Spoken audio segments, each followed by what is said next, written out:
Hello everyone, and today, and probably for the next few videos, we are going to just be telling Dwarf Fortress to hit our fortress as hard as it can with enemies, and then we are going to just see how long it takes before the fortress completely collapses. So far so good. Those of you who have checked in on previous videos, you know that the idea is that we are building a SUPERVOLCANO Spartan Dwarven, where every dwarf is very, very trained in martial combat and well equipped to the point that nobody can mess with them.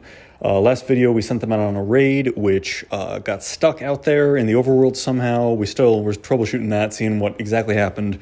But we did manage to recall them, cancel that mission, bring them back, and then start this testing. So all we did is just turn enemies on too hard, and we're just going to see... These dwarves have been spoiled in a way. They've been given lots of free time to practice combat and the theory of it, but I have been telling the game to lay off them on enemies so that they can focus, so they can live their best lives. I want to see them at the maximum of their potential under my gameplay. So this is the moment. We've turned it on to hard. We're not going to turn it back off. We are going to play this until the fortress either absolutely defeats all enemies and, it's getting boring, or until the fortress is destroyed. You'll see in this footage, and sorry, I think I'm already talking through it, but first thing to come through is a Minotaur. Minotaur shows up on the map. It's skilled in combat. It has all good traits, very high level for combat. It's not going to get snuck up on. We do end up taking it down. We lose a few dwarves during that, but not too bad. Just to give you a run through of all the footage we're going to see, as always, losing is fun with Dwarf Fortress. I feel like the game is messing with me now that I want hard enemies, because it actually spawns 2 Forgotten Beasts in a row, and both Forgotten Beasts turn out to be no problem. They engage in no combat with my dwarves. We'll talk more about that as we get to it. And then we had a Cavern Dweller uprising. Some rodent men came, but only 4 of them, and we cleaned them up. So, my hypothesis is correct that I have built this Spartan society, and we have now technically survived. We kind of cheated on the 2 Forgotten Beasts, or had good luck, but we have technically survived a rodent man siege, a 2 Forgotten Beasts spawning, and what was the first thing? Oh, this Minotaur, who should be going down depending on my clips just about now. So far in all 4 of those, we've lost less than 10 dwarves, honestly. So here's the thing. If you saw my thumbnail, you can guess that I'm probably proud of that. I worked a little hard, not really hard, but, doing that mock-up. I'm really trying to... I want to hit the brakes on this fortress. I want to challenge them to the point that they break. If you watch my writing videos, you see that's also what an interesting thing to do with fictional characters, is just to press them until they break to show how strong they are. So that's what I'm doing here, and so far the game is not putting up its dukes enough. I'm waiting. I'm sure there's going to be goblin and elven sieges, and I'll definitely show that and share that with everybody. I'm going to keep playing and wait it out. If they continue to do too well, though, I've already decided. I've already picked the narrative for this particular fortress. We've already tried to raid innocent neighbors.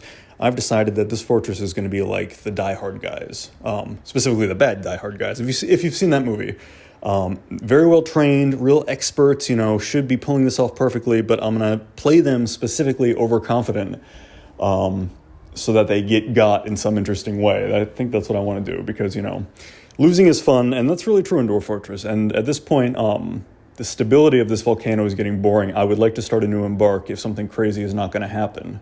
And I think, everybody who watches me fumble through Dwarf Fortress would enjoy more chaos. So, yeah, I'm going to go die-hard bad guys with this fortress, and that might mean sending more teams out on more raids, leaving relatively few people there, while I leave enemies on hard, such that we get a hilarious huge goblin or elven or human raid or something like that, while most of the raiders are out, and then I get to do my new embark. So we take down the Minotaur fair and square. That's not too weird. He's skilled at combat. The dwarves are skilled at combat. He gets overpowered. What I do want to talk about is what the heck happened with these 2 Forgotten Beasts. So the first one that spawns is a quadruped with a big shell that seems to really like the deep water. I think we're getting into the footage here, but it really likes the deep water of this cavern that I realized is completely sealed off. So it spawned and was announced in a cavern that is completely sealed off, has nothing to do with my fortress for the moment, and until I want. And I was hunting it for a while until I realized, I was like, why can't I find this? And I realized it's because it's like a Forgotten Beast in its own little area. Total truce. We don't even have to fight about it. The second Forgotten Beast is a weird ant made of steam, which sounds more like a clown to me, code word clown. It sounds like more of that type of creature, but you'll see on here it spawns, it walks up, and then before any of my dwarves even get to it, because it is made out of steam, something disrupts it and it dies. So I get 2 freebies on the Forgotten Beast. We have a pet one that's totally, it just lives in a lake that we don't even need. It actually lives in a lake that we're using for the mist generator, and it can't fit through the floodgate and the hallway that leads to that. So we get to kind of troll that Forgotten Beast whenever we want. We can drain its little lake, and it still can't do anything. But it's just happy. It's just there. And then the steam termite evaporated. So that's a freebie. And then the only other clips I have for, today, since we last checked in about a day ago, is we did have a cave dwelling uprising. Somebody in my comments, and I'm sorry, I'm starting to forget names for specific commenters, but I'll recognize your profile pictures, and I do love you in my hearts every time you give me good advice.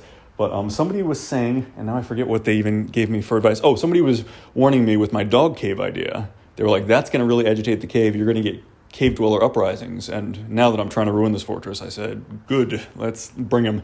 So far, it's only been 4 rodent people who, again, just get murdered because I did specify in this fortress that I want strong dwarves who are going to crush everything. So, but yeah, I'll keep poking the hornet's nest. I'm going to keep antagonizing my neighbors on the overworld.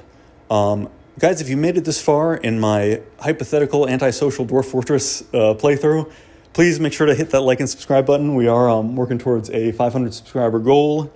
And it really does help the channel, you guys. It helps me set time aside to think of little comedy routines about Dwarf Fortress every day. So I appreciate all of you who leave a comment, who like, who subscribe. And yeah, the only other thing I can think of is that this was a fun map. The supervolcano was really cool. I played it adequately. Maybe didn't make the best of it, but I did learn. I always learn a lot about volcanoes. I think there's an internet rule that says something about if you want new information, you should confidently say something incorrectly, because then everyone who was bothered by that will come in and give you the information you need. And I'm not doing that on purpose, I swear, but I do have that effect where my knowledge of Dwarf Fortress is 70% optimal, but really, really smart people will come in on every video and teach me stuff. So let's keep that going. I really appreciate it. I will report back with how I get these dwarves killed, how I make their perfect utopia a decadent wasteland. I'm going to work on that and report back. Again, they're going to be the diehard guys, so it's karmic in the narrative that we're making up for this map. Okay, goodbye. I'm really out of stuff. Goodbye. Hey, and what do you know? It's a bonus if you stuck around this long. The next time I checked this map, a Cyclops had appeared. So we're going to do this. We're going to do it live. We're going to check it out. So we're going to go other. And this is good because it shows you how I actually think through. Uninvited guest, he's on the surface. So now we're going to follow him with the camera. We're going to check his health so we can see what we're doing to him. And then we are going to send all 50 guys, all 50 brave dwarves. Where is he actually? And then if you're me, you struggle with it for a while. Where is he actually? Hang on, let me try it again. Okay, so Cyclops. Let's try to spot him before we move again. Or let's let him move so that we can spot him.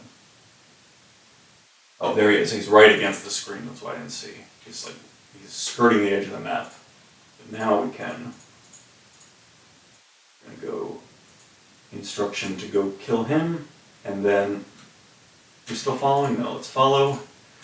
And we're going to see how it plays out. I have confidence in my dwarves. Walking, he's not bothering anybody, but he's uninvited. Leave it in the comments. Are there ever uninvited guests who never make any trouble? It kind of seems like he's just passing through, but I feel like as soon as he sees somebody, he's going to make a fight. He's being very cautious. He's avoiding. Oh, there we go. Okay, and that's combat. And he's killed somebody, it looks like. How's he doing? So he got hurt from that, but he knocked down one of my dwarves again. It's hard to tell what's happening when they fight on staircases. That's something I learned. Alright, we got another mace dwarf coming up, dancing with him. And he seems pretty hurt now. Another locked in, we're going to see who wins.